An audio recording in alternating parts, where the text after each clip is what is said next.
Amazing. Spiky leaf.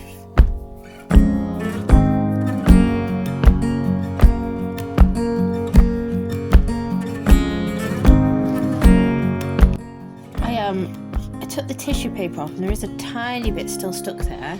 I think there is this other one as well. Do you know what? I don't mind it. I don't mind it at all. It gives that sort of darkness. I'm going to knock off some of this salt.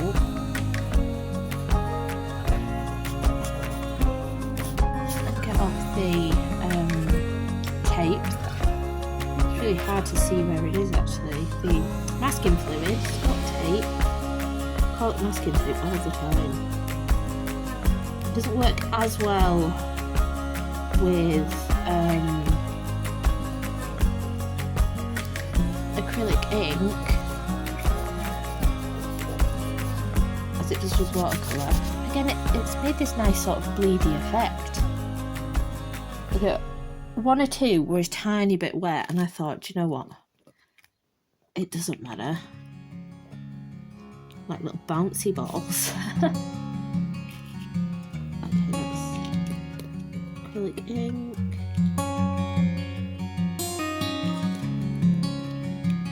It might have also helped to remember where I put them, because some I've put white acrylic ink. But I still like that sort of effect, right? We've got lots of salt.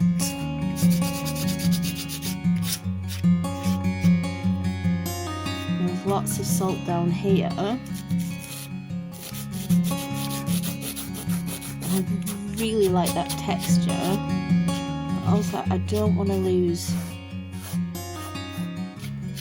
this texture with the acrylic ink from underneath the piece of bark that I had there. Oh, that looks great. I love the effect of salt, especially with watercolour. Okay, so we've got some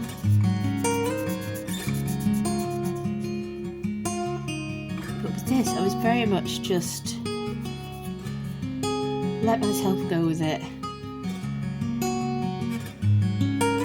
I wasn't trying to make anything in particular.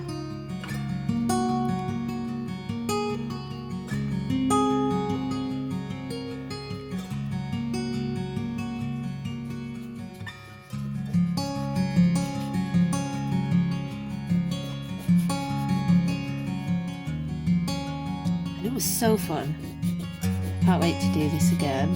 I'm glad I used watercolour paper because we've got those sort of bleeding, blendy effects with some of the watercolour as well. And if I'd have used a different medium, I don't think there would have been as much texture as there is in this piece especially. This one has lots of texture. Got the veins of the leaf. This one's come out wonderfully. Really love this. That's a bit of salt effect, I think. Got some of the like prints from the leaves. Love this. Love this. Oh my gosh. This one's a bit more abstract. Let's get this masking fluid off. And I think I'll put some music on and I'm going to go on top with some other mediums, I think. Not too much because I really don't want to take away what's here already.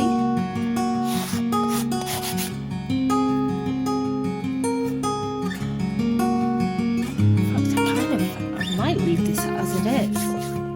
The masking fluid sort of contrasting all that busyness.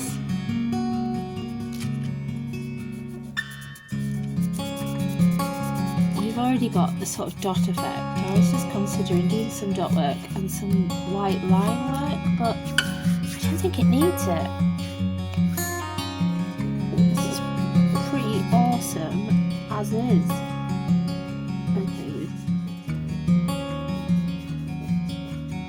There's a lot going on and a lot of sort of media on this paper, so I want to be really careful that I'm not sort of hurting the paper, but some of these blobs are really small.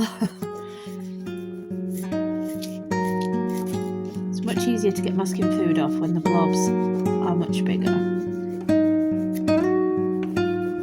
Okay, before I get distracted again, I'm going to put some music on. This up.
Well, gone back and forth. Initially, I thought, yeah, I'm finished. So I put them away, and then I thought, you know what, I'm going to come back and just add some final little details. I'm still finding, I just spotted some more down here.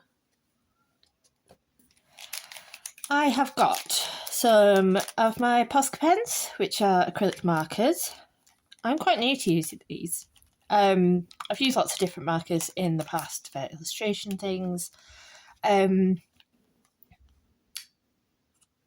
I thought I'd get a few. So I got some natural colours. So I've got some browns, beiges, and some whites. I really enjoy this set. And then I got some like dark shades. So I thought I'd go for a bit of yellow. I did want more yellow in this. I thought I'd give this pink a go just to complement these sort of purples and pinks in here. And then I've also got my yellow Daler-Rowney acrylic paint marker, which I've not used. I've only tested this out, but they feel really nice and they're nice and juicy. So hopefully we managed to complement this with some dot work and some line work. So some of the ink has flaked off,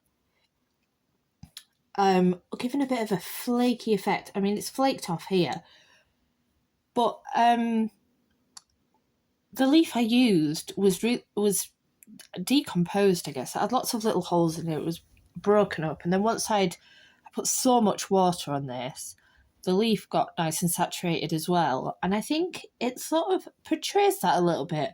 So I don't hate it. Yeah, such a lovely effect. I will start with some darker yellow.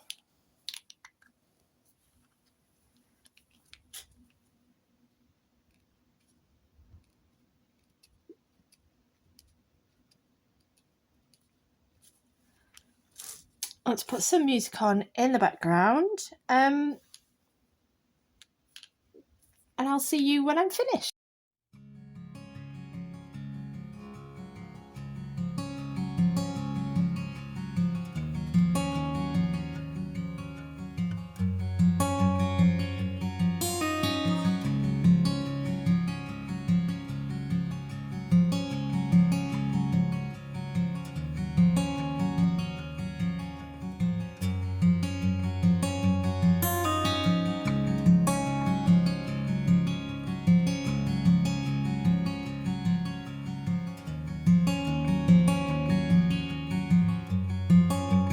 See the nib of these is quite different.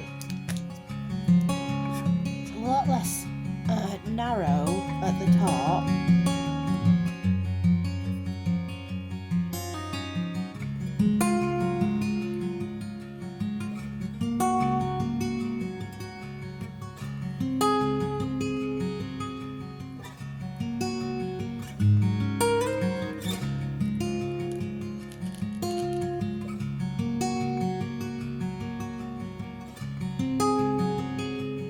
I think this colour complements it more than the brighter yellow, I think. I do like those sort of richer,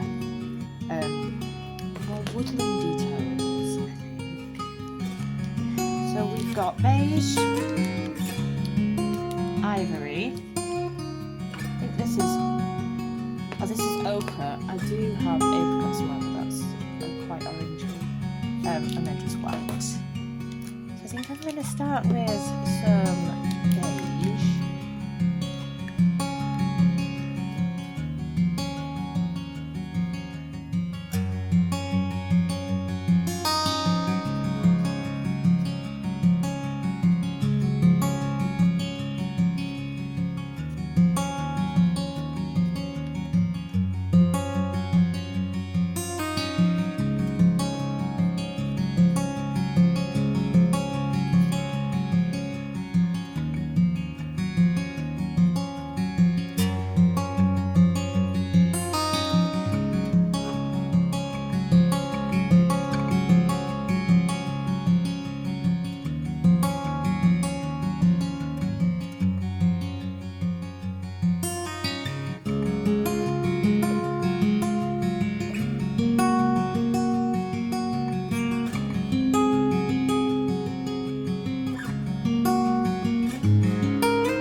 So I'm overthinking this far too much. Because I don't want to take away from the little kind of elements that I'm really drawn to. I really, really enjoy texture, especially in my work. Like this bit, it's sort of veined out. It's beautiful. Little sort of like splashes of water. Like I said before, there's so much going on. So I really don't want it to complement and not take away. I like the fact that I've included some sort of dots and lines that I like to include in my abstract pieces. But I want to put across that sort of natural woodlandy effect as much as possible, even if in an abstract piece. So I think I'm going to leave it there. So these are the final pieces. I really like how they've turned out. So I hope you've enjoyed this video. Thanks so much for following along. See you in the next one. Bye.